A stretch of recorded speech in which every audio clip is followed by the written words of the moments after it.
Bonjour et bienvenue pour ce 12e tuto où le but étant, je vous rappelle, de créer une galerie photo. Vous pouvez voir devant moi l'interface que nous avons créée dans les précédents numéros pour envoyer massivement nos photos, hein, que je vous rappelle avec le code suivant.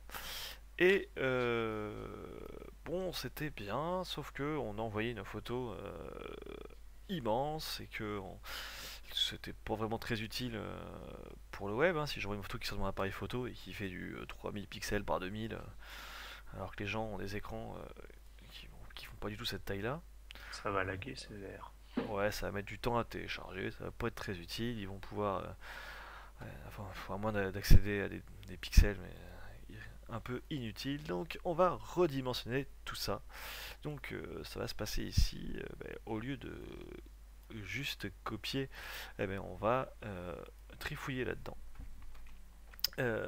Et donc pour ça, nous allons créer une petite fonction, hop, que nous allons appeler création image max. Alors pourquoi max? Parce qu'en fait l'idée c'est qu'on va lui donner une taille maximum et il va devoir faire une image qui respecte cette taille là. Mais pas de façon à ne pas détruire. Parce que je pourrais très bien lui dire, tu me fais une image de 40 pixels par 40 pixels, mais si mon image était un super diaporama, ça va faire des dégâts. Donc l'idée, c'est de faire une fonction qui, si je lui dis 40 pixels par 40 pixels, mais que c'est un diaporama, eh ben, il me sort une image qui fasse du 40 pixels de long, mais que 10 pixels de haut. Tu vois le concept? Et c'est proportionnel. C'est ça. Alors pour ça, nous allons lui donner les tailles qu'on veut. On va lui donner la taille que fait, alors, hop, que fait actuellement notre image. Je vais l'appeler taille parce que nous l'avons, hop, excusez-nous, hop, ici déjà, hein, la taille que fait notre fichier. On lui a déjà demandé. Alors on va, sauf qu'on va lui dire, on va utiliser le fichier temporaire parce qu'on va arrêter tout de suite de travailler avec le fichier. Voilà. Hop. Et puis on va lui donner le nom, enfin on va dire l'URL de l'endroit où on enregistre, c'est-à-dire le dossier et le nom du fichier comme il faut l'enregistrer. Ok. Alors en fait, c'est quoi là que t'as fait au-dessus, la copie? Pourquoi tu l'as mis en commentaire? Je l'ai en commentaire parce que ça, c'était le truc pour copier bêtement et simplement l'ancien fichier, enfin, un fichier qu'on a reçu dans un Ouais, dossier. on en a Sauf plus qu'on a besoin. dit c'est pas bien, ça fait des fichiers trop grands, donc Ouais, on va arrêter. ok. Et pour ça, nous allons donc continuer. Donc ici nous avons récupéré la taille de l'image. Donc on sait du coup combien il fait de pixels. C'est quand même vachement pratique.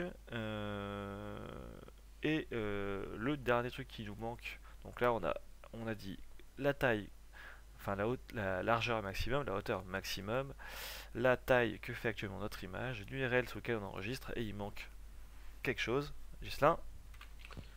Et ben le poids maximum? Non? Eh ben non, l'image, tout bêtement. Hein, voilà, donc Ah, c'est pas faux. on va l'appeler image, hein, ce sera vachement plus clair. Et donc on va la créer. Alors là en fait, pourquoi je crée l'image à l'extérieur et la taille à l'extérieur de ma fonction? Tout simplement pour pouvoir redimensionner et créer plusieurs images. On va faire une galerie photo, donc on va avoir besoin d'une photo. En plus, dans le thème qu'on a créé, je vais avoir besoin d'une photo en haute définition pour en foutre plein la vue aux gens. Une photo en de taille moyenne pour, vous verrez dans l'interface finale, avoir un premier aperçu, et une photo en tout petite pour voir les photos suivantes précédentes en fait. Donc on a besoin de trois tailles différentes, donc on va créer trois fois. Donc du coup on va créer à l'extérieur notre on va préparer le chose extérieur et après on va lancer trois fois une fonction qui va préparer notre Ouais, petit script. Alors, trois tailles différentes. hop, je vais récupérer une fonction qui s'appelle image create from JPEG. Alors attention, Gislin, test de niveau d'anglais. Est-ce que tu es aussi mauvais que moi? Création de JPEG. Ouais, création d'image en JPEG. En fait, en Ouais, gros, il va créer une image à partir d'une JPEG. Donc, ça veut dire que il faut absolument que ce qu'a envoyé la personne est un JPEG. Alors, ça peut être embêtant parce qu'on n'est pas sûr que ce soit un JPEG. ça peut être un PNG. Ouais. Alors, il faut savoir que j'ai un gros doute. Alors, je vais vérifier ce que je dis, mais get image size de mémoire renvoie plusieurs choses, mais ne renvoie pas que la taille. Il renvoie la taille, c'est-à-dire la hauteur et la largeur, mais il est capable aussi de nous donner ce que c'est comme type d'image. Ok. D'accord. Alors j'ai juste un doute sur la façon de gérer ça. Excusez-moi. Donc oui, il renvoie. Alors en fait c'est le second. Donc je rappelle que nous avons dans taille 0 c'est la largeur, taille 1 la hauteur et taille 2. Et ben, ça me renvoie, si c'est un JPEG, ceci. Alors on va peut-être faire un switch. Ça sera quand même vachement mieux. Si c'est un JPEG, il me renvoie ça. Si c'est un PNG, il me renvoie, à ton avis, juste là. Ouais, image type 8 PNG. Enfin, tiré du bas PNG. Qu'est-ce que tu es fort. Impressionnant, hein.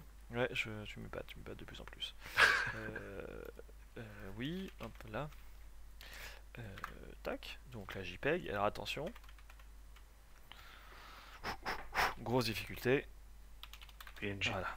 Alors ça peut supporter aussi le GIF, mais je ne le ferai pas parce que le GIF, Ouais, ça peut être animé, ça peut être la merdier, j'ai pas envie. Voilà, donc pas de GIF. De toute façon, moi j'aurais même fait que JPEG, parce que franchement, nos appareils photo, ça sort vraiment que du JPEG ou du RAW, mais là, on peut pas pouvoir le traiter. En plus, ça serait des fichiers qui seraient super lourds à envoyer, ça serait vraiment ridicule. Donc voilà. Donc, après, je pense que c'est quand même judicieux de prendre aussi en PNG parce que souvent la compression PNG est meilleure enfin, au niveau du poids qu'en JPEG. Enfin, ça dépend des images, mais ouais, ça dépend des images, mais bon. ouais. Euh, Only, je parle en anglais, tiens. Donc là, en gros, je lui dis, bah si, je veux que du JPEG ou du PNG, sinon ça ne marche pas, hein.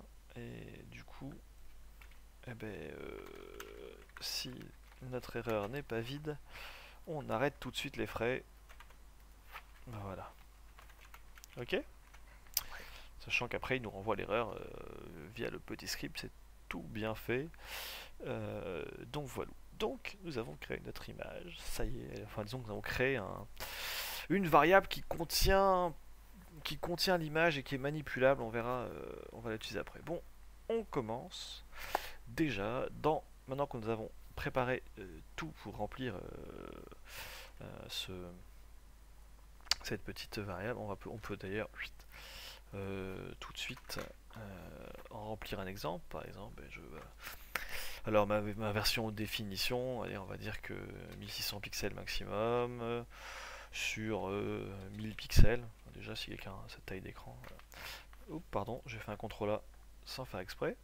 Donc on l'envoie la taille, l'URL. On va continuer. Alors, on avait dit que c'était dans médias. Et du coup, dans mon dossier médias, où j'avais fait des petits tests, hop, on va créer un dossier HD par exemple. Comme ça, on va pouvoir mettre la première dans HD. Et on avait, je vous rappelle, généré ici un nom unique pour être peinard. Voilà le nom unique par exemple. Tac. Et ensuite l'image, c'est bien l'image que nous avons créée ici, donc tout va bien. Et j'ai oublié un point virgule. Voilà. Ok. Ouais. Et du coup, bah, derrière, on peut faire par exemple, alors, je n'ai pas en tête les chiffres définitifs, mais on va dire que c'est par exemple 400 pixels sur, allez, on va dire qu'on limite pas la hauteur, donc on va lui mettre un chiffre exorbitant. En gros, on veut juste que la largeur soit 400 pixels et après en hauteur, il fait ce qu'il veut. Donc voilà, on met D'accord. une variable très grande. Voilou, et puis donc là c'est plus dans HD, c'est directement comme ça, paf, voilà, on verra peut-être on a dit qu'on en créerait une troisième. Ça, c'est pas très. Hop, ouais. Allez, on va le faire. Je verrai les vraies valeurs un peu plus tard. Tac, hop, petit. Et on n'oublie pas de créer notre dossier. Alors il faut aussi savoir que ces dossiers doivent, si là on est sur un ordi, donc il n'y a pas de souci. Et donc nous revoilà, j'ai eu une petite coupure, je suis désolé, ça a sauté un peu dans le podcast, et donc j'étais en train de dire attention quand on crée un dossier sur Windows, il n'y a pas de souci, mais sur votre FTP, il faut penser à changer les... alors, on appelle ça chmod, S-H-M-O-D. En gros, ce sont les accès et dire que on a le droit d'écrire. Donc, en fait, il faut mettre 3 x 7. Je reviendrai, je pense, au moment dans le dernier podcast, quand on aura fini de créer, sur comment on met en ligne ce petit site. Pour l'instant, on est en local, donc on s'en fout. On n'a pas besoin de le faire. Mais voilà. Je tenais à préciser, si vous copiez ce script directement sur votre serveur, ça ne marchera pas si vous n'avez pas mis les bons accès sur vos dossiers. Et donc tout de suite, nous voilà maintenant dans le vif du sujet, on va créer l'image. Et on va commencer par trouver le coefficient. En gros, il faut trouver quelle est la bonne taille de l'image. Donc en fait, on va pour ça calculer. Donc, en fait, je vais diviser ma largeur par ma largeur maximum. Et je vais diviser ma hauteur par la hauteur maximum. Et en gros, le chiffre le plus élevé me donnera La la, limite. enfin, donnera du coup celui qu'il faut que je respecte. En gros, Ouais. pourquoi? Parce que si j'obtiens plus j'obtiens un gros chiffre, plus en fait c'est qu'il faut que je divise. Par exemple, je vais obtenir 2 ou 3, c'est-à-dire que mon image est 3 fois trop grande, mais elle va être peut-être 3 fois trop grande en largeur et que 2 fois trop grande en hauteur, mais c'est du coup la largeur qu'on va utiliser pour qu'il respecte la largeur, et du coup la hauteur sera forcément respectée vu que c'était inférieur. Et on va rajouter 1 parce que si jamais on envoie une image qui est trop petite,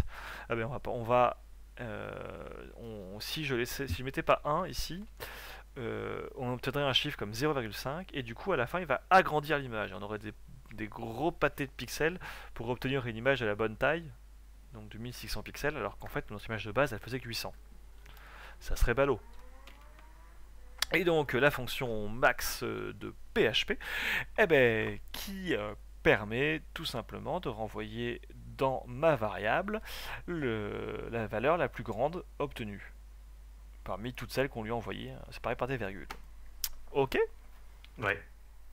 Ensuite, nous allons créer notre image de sortie, c'est-à-dire, en fait, on va générer cette nouvelle image totalement inconnue.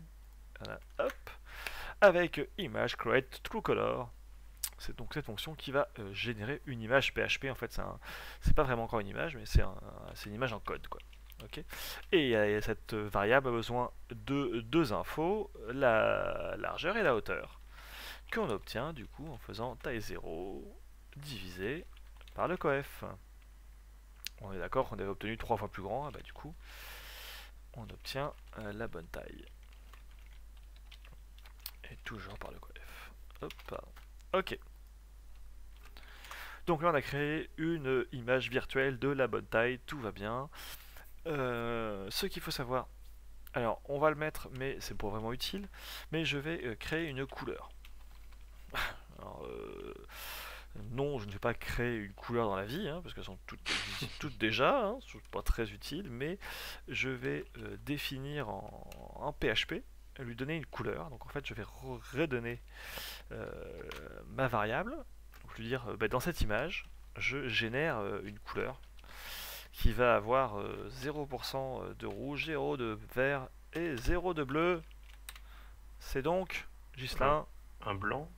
ouais. Alors en fait, non, c'est un noir. Ah, merde. C'est un noir parce que on est en lumière, et en lumière, s'il n'y a pas de noir, s'il n'y a pas de rouge, pas de blanc, pas de rouge, pardon, pas de bleu et pas de vert, ça fait noir. Hein. Ouais. Et s'il y avait tout à fond, eh ben, il y aurait du blanc. Vous pourrez faire le test chez vous. Si vous avez une lumière verte, une lumière bleue et une lumière rouge, vous pouvez générer du blanc.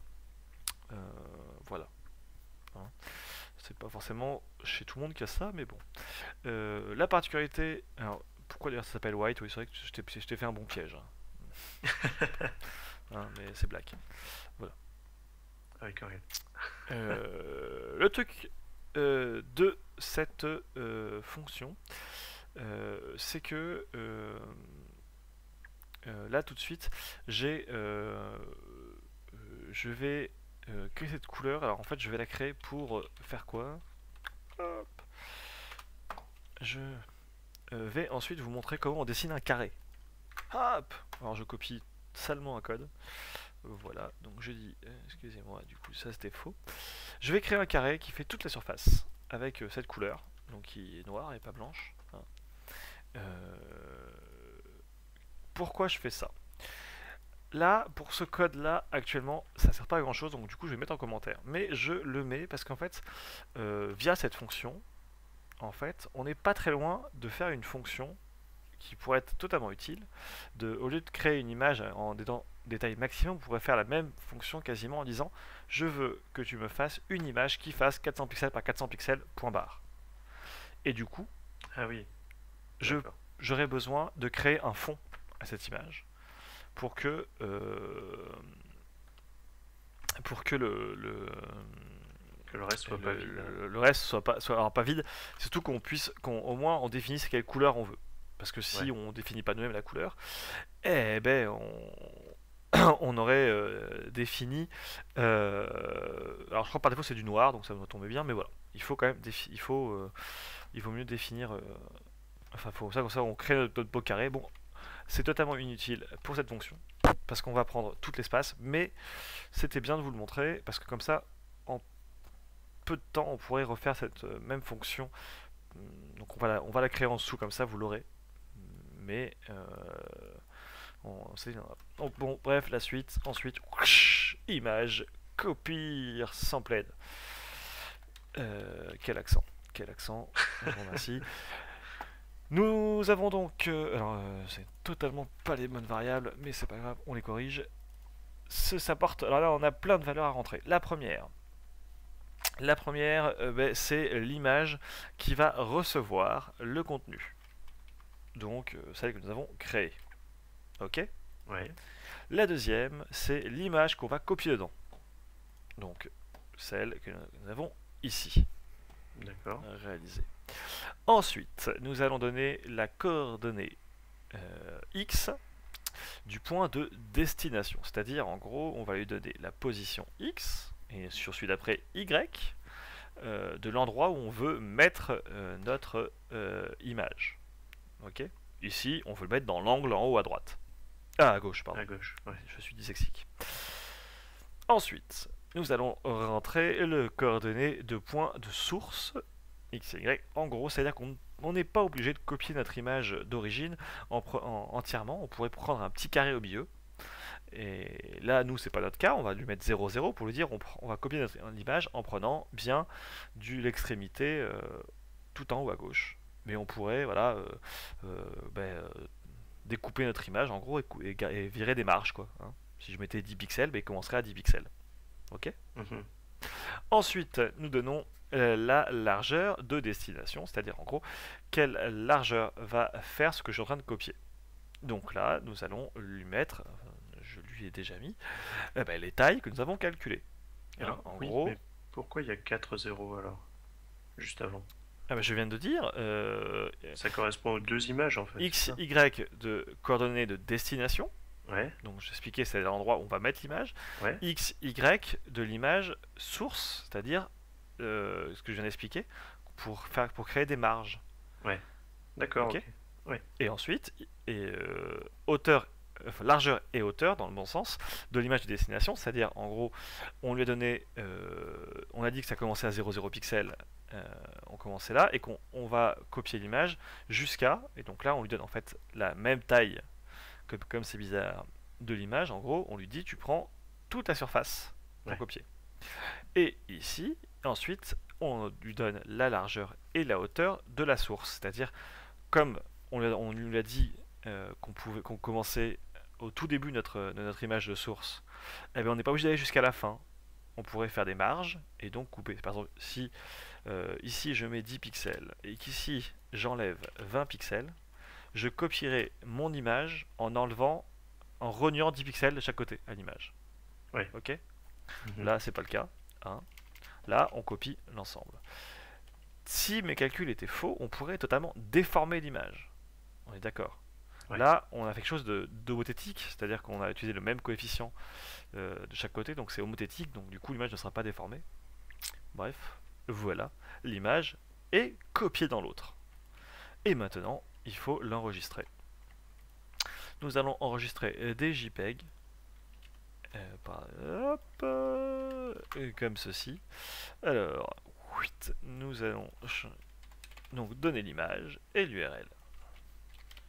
Donc l'image, attention, c'est l'image source, sinon on va re-enregistrer cette image-là. Donc en gros, l'image qu'on a générée en PHP, eh bien, on va l'enregistrer en JPEG en mettant image JPEG. Vous comprenez bien qu'il existe aussi image PNG et image GIF. Et nous allons lui donner ensuite l'URL dans lequel on enregistre et la qualité de 0 à 100%. Là j'ai mis 80, voilà, on peut mettre 90. Faites vos tests. C'est vrai que contrairement à Photoshop ou autre logiciel qui a leur propre formule de calcul, la compression de ce module est pas forcément ultra bonne. Il faut savoir qu'il existe d'autres façons de créer des images. Il y a pas, là, je vais utiliser un module dans PHP qui s'appelle GD. Donc je sais pas si vous vous rappelez, j'avais fait dans les tout premiers tutos, hop, donc là vous voyez pas ce que je fais, je vais juste vous faire apparaître dans Apache, oui c'est dans Apache, on avait parlé de ces modules qui sont chargés en fait, il me semble que c'est là-dedans. Est-ce que c'est un module Apache ou un module PHP? C'est un module PHP, j'ai refait la même que la dernière fois. Ouais. Hein. Ouais. Donc, vous n'avez rien vu, vous avez déjà tout oublié ce que je viens de dire.